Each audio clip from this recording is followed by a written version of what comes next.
This May, I went to Rwanda for 2 weeks with an organization called Rwanda Partners. And as you may recall, in 1994, there was a genocide in Rwanda during which 1 million people were killed in 100 days. And many of these people were killed by machete, by neighbors, and by family members as well.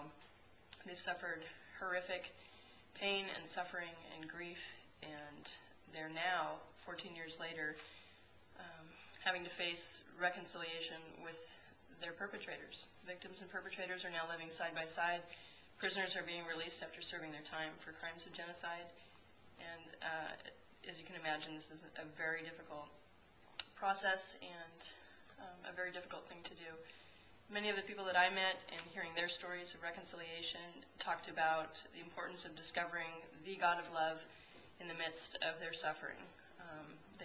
Many had felt, or at least had struggled with feeling, that God had abandoned them during their suffering and by letting such evil overtake their country and their family, but really gradually coming to the understanding that God had not abandoned them, that He had been there all along, sharing in their suffering and bearing their pain, just as Jesus had been also humiliated and beaten in front of an angry mob.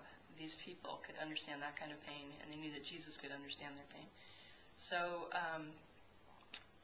seeing this kind of reconciliation is amazing. It's something completely unnatural and very difficult to believe that somebody can overcome something like that and to find a place of real healing. And it helped me also discover and really recognize places in my own life where I needed healing and also reconciliation, and specifically in a relationship with my mother.